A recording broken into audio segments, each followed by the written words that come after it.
The Great Battles. In the kingdom of great change, in the age of the All. This great kingdom was led by Ludovic I the Quiet. It was said that he had an answer to all the problems encountered, thanks to his listening, and his empathy, and also by the time he took to always find a solution to all the problems encountered. Ludovic was loved by his people, because he knew how to listen. He was a king with long golden hair, whose throne was carved from the ancient wood of the trees of the great Elvyre Forest, symbol of the union between nature and its people. Wise and fair, Ludovic was known for his enlightened mind and generous heart. He had not studied the ancient arts and magic as the ritual wanted him to, he had refused the teaching, which the greatest mages of his time had proposed to him. On the other hand, he possessed a profound knowledge of the laws of nature and mystical arcana. King Ludovic encouraged knowledge, art and commerce, and his palace was a meeting place for scholars, artists, and diplomats from all walks of life. The king was also an accomplished warrior. In wartime, he donned his enchanted armor, forged from the shooting stars, and wielded the sword of light named Dawn, a blade that struck only to defend his kingdom from all who would attack or destroy them. Ludovic I was loved by his people, not only for his justice and bravery, but also for his wisdom. Rituals and celebrations were common under his reign, and he honored the gods and spirits of the earth with grandiose feasts, where magic and music mingled to bless crops and births. It was a time when the kingdom prospered. Some said that it was a time that was blessed by the gods. But this eventually changed gradually. It began at the very beginning with looting along the coast generated by barbarians from an island, it seems, further north. This barbaric world was ruled by Gorith, the conqueror. Gorith was a colossus among men, his imposing stature eclipsed even the bravest warriors of his clan. His hair was as black as the moonless night, and his eyes, icy blue, reflected the fury of the winter storms of his homeland. Born on the wild and icy island of Inthait, Gorith was raised in the traditions of war and combat. From an early age, he wielded the sword and axe with an ease that surpassed that of the veterans. The ancients said that he had been blessed by the gods of war, so great was his strength and courage. As leader, Gorith led his people with an iron fist. He unified the scattered barbarian tribes on the island, turning lone warriors into a formidable army. Under his banner, the barbarians were mainly looters. They constantly threw looting or raiders in the neighboring kingdoms to survive, because their land was desolate, especially because of the great cold that reigned there. Gorith inspired fear and respect. He was known for his pre-battle rituals, where he invoked the spirits of the ancestors and asked for their blessing for victory. He wore amulets and talismans forged in the bones of his enemies, believing that they conferred him protection and power. Despite his reputation as a ruthless warrior, Gorith possessed an unwavering sense of honor. He respected opponents who were brave and fair, but in fact he was not so loyal that his favorite weapon in fact was poison. But his word, when given, was as solid as the icy mountains of his country. The great hall of Gorith was filled with the treasures of his conquests, but it was not gold or precious stones that satisfied him. It was the respect and unwavering loyalty of his people that made him a truly great leader. The whole island of Inthait had come across a problem, with time, its lack of tree. It was an island that with time it was desertified, it had no practically more vegetation, also this because of the great cold that reigned there. And today, it was more and more complicated to make ships in order to be able to make raids in the enemy, and this therefore for lack of wood, and as this people lived mainly of pillage, and that for this it had to cross the sea to be able to do it. This ended up posing a real problem for their survival. And he knowed that south of their island was the kingdom of great change, and he knowed that in it was the forest of Elvyre. A huge forest that would allow them to have thousands of ships for several more generations. Gorith had a vision about it. So he launched his invasion with all the ships and warriors available against this kingdom. It was a huge fleet, a forest of moss that went to fight, to take another forest, the forest of Elvyre in the kingdom of King Ludovic I. This great horde ended up arriving on the coast of the Kingdom of Great Change and ended up landing there quietly, because a priori no armed waited for them. So they began by heading towards his capital, where there was the castle of the great King Ludovic, shaving everything on the way, killing any living being or enslaving the survivors. When King Ludovic was warned of the invasion, he tried to gather a large army to meet the barbarian army. It was in the Valley of the Great Troubles that the two armies met. The barbarian army seems to have been warned of their arrival, and it was placed defensively on the top of the hills. The forces were balanced. Many knight and men-at-arms on horseback for the men of the Kingdom of Great Change, and to receive them, men on foot with shields and axes or weapon with two hands on the side of the barbarians. Who was going to win? King Ludovic did not command by the army, he was staying at the castle. His champion and commander Sir Cedric assured him of his victory. It was then that Goreth had the idea to challenge Sir Cedric. The champion, Sir Cedric de Valiant, known for his bravery and swordsmanship, accepted the challenge with Goreth in a duel to the death. The encounter took place on the battlefield, a sacred place bordered by many fall.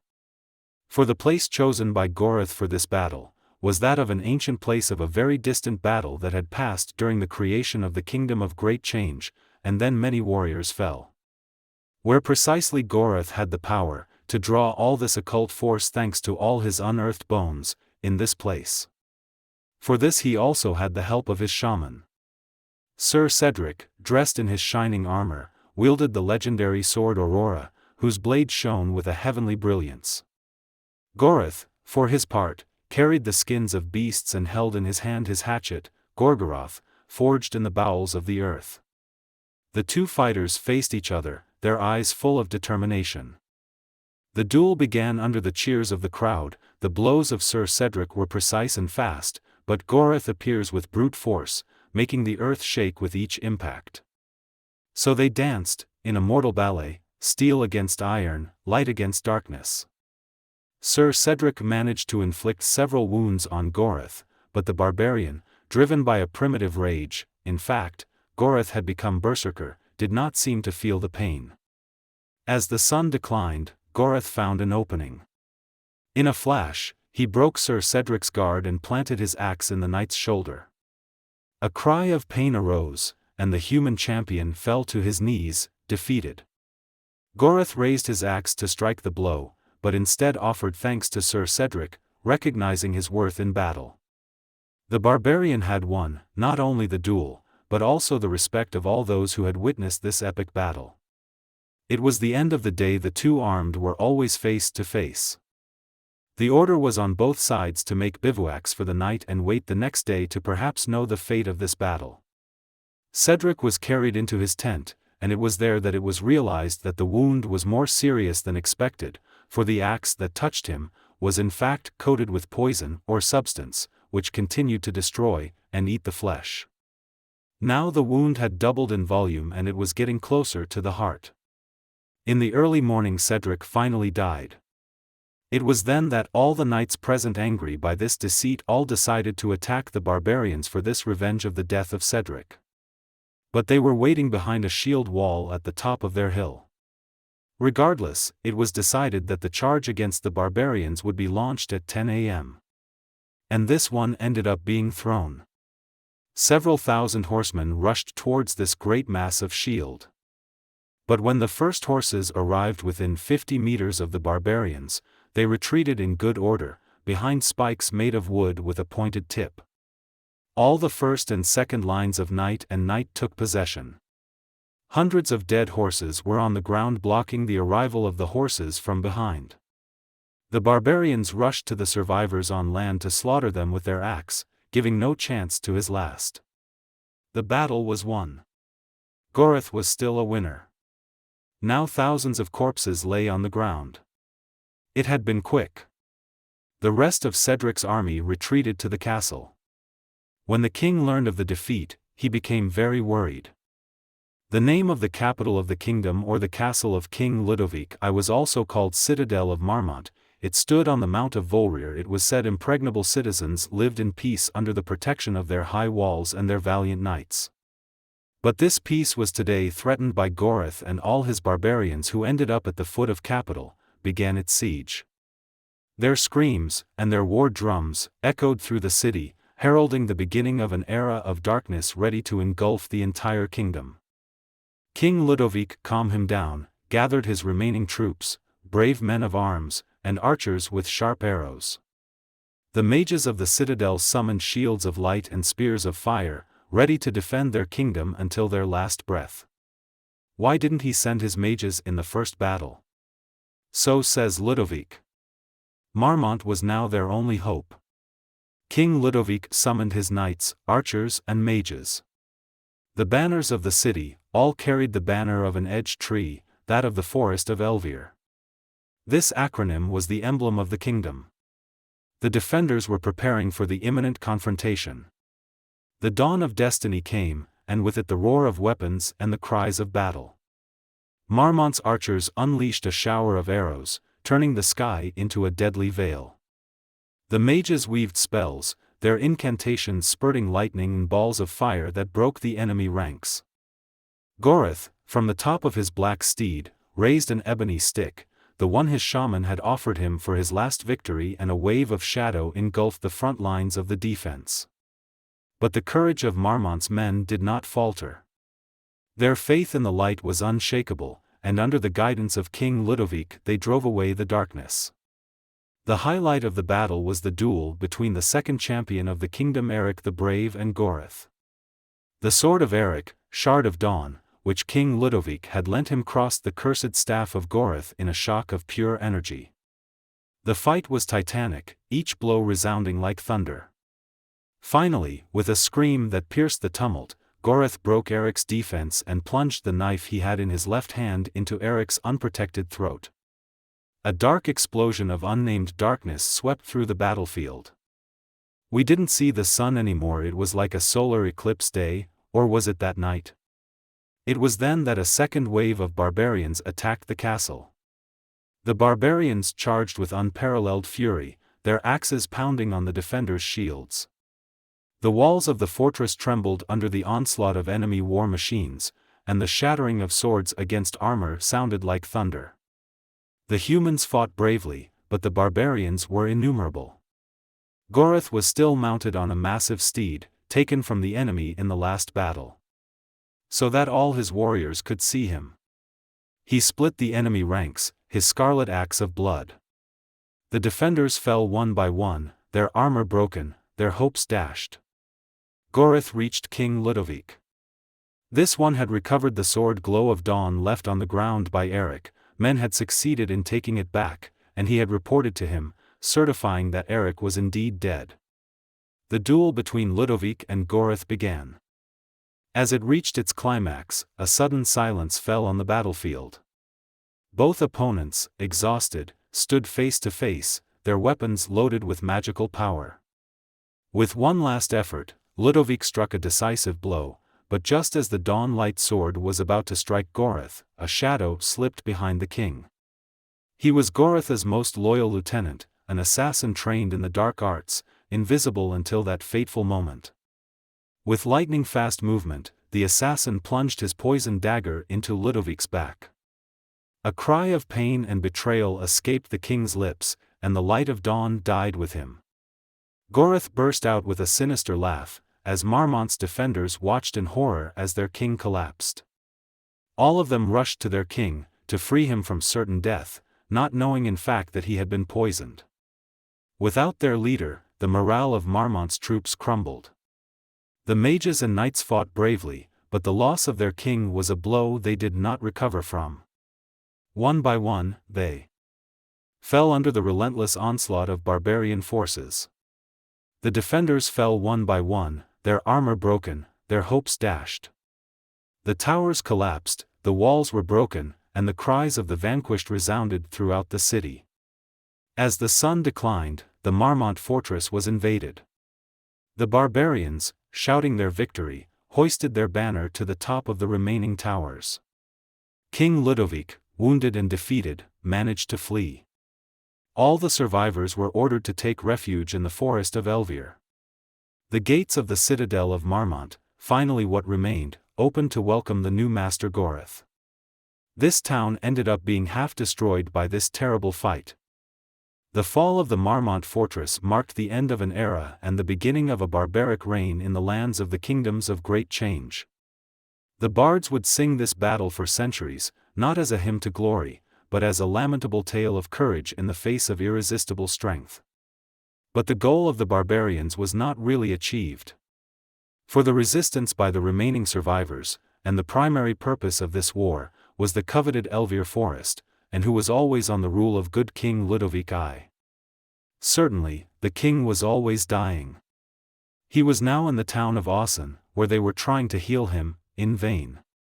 This old town had been in the Elvyre Forest for generations and depended on the kingdom like the Elvyre Forest that surrounded it. The last magicians had managed to create a force field that protected the forest, but they knew they could not do this forever. Now that the capital had been taken by the barbarian army of Goreth, the rest of the kingdom was in its possession. Goreth's army, eventually heading to the edge of the Elvyre Forest. The Elvyre Forest was a place of mystery, where centuries-old trees told stories of a time when magic reigned supreme.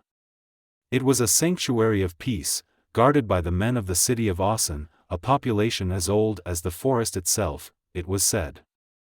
But this tranquility was disturbed by the arrival of the army of Goreth, this cruel lord thirsting for power and eager to be able to own this forest, to be able to take everything our woods. His barbarians with their axes and shields and dressed for the most part in beast skins, waited for the force field to weaken and finally disappeared, to begin to penetrate the forest, determined to conquer Elvyre. Their shaman had helped in this, eventually using the magic shield with evil powers. The force field created by the magicians eventually gave way. All the survivors and warriors of Aussen prepared to defend their home. They summoned the spirits of the forest, the dryads and the fire hawks, and camouflaged themselves among the foliage, ready to surprise the invader. Their main weapon was the bow. They led Goreth's army into the forest. Goreth, who had now ascended his iron throne, carried by his slaves. He watched the scene with contempt. He raised his ebony staff with one hand and with the other an axe which was said to be cursed, and clouds of black crows fell on the city of Aussen, obscuring the sky. But all the inhabitants had fled further into the forest, only the warriors outside the city hidden in the trees awaited the arrival of the barbarian army that was heading into the forest towards the city of Aussen. Twilight fell, and with it began the battle. They came out of the shadows, their arrows whistling through the branches, each shot finding its target. The forest creatures joined them, wolves and bears attacking with wild fury. Suddenly the battle raged all night. They shot their arrows from their trees with precision and agility. Goreth's army was relentless, but many began to fall into their ranks by its swarms of arrows that seemed to come from nowhere. It was at this time that King Ludovic, somewhere in the forest surrounded by noble survivors of Aussen, ended up dying, because of the poison he had received during the confrontation with Goreth. Now it was his son Willie the Founder, who was going to take his place. But in fact, this one was too young for that. For he was only 12 years old, and it was said that he could not reign until he was 16. The queen had perished during the attack on the castle. She had been thrown out of one of her windows in her apartments, which was in the part of the castle that had ended up being destroyed. So in fact no one was at the head of the kingdom.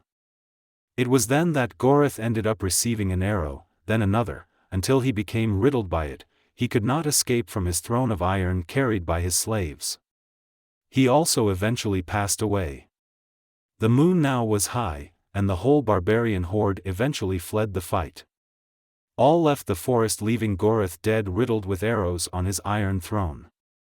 Willie's army didn't chase them right away. She let them escape. In the early morning, as the first rays of sun pierced the canopy, a cry of joy tore the sky. They had won. The forest of Elvyre would remain free. Gradually over time the barbarian troops eventually returned to their island of departure, leaving the kingdom of Great Change under the regency of Willie the Founder, who rebuilt the capital of the kingdom by renaming it with the names of Ludera in memory of his father. A new era could begin, but this will be told to you in a future story. Aside, we say, that already Faltash the sorcerer had participated in this invasion, so he came from this barbaric world of this island called the Entithe? How did he survive the great battle of the Elvyre Forest where Gorath ended up dying?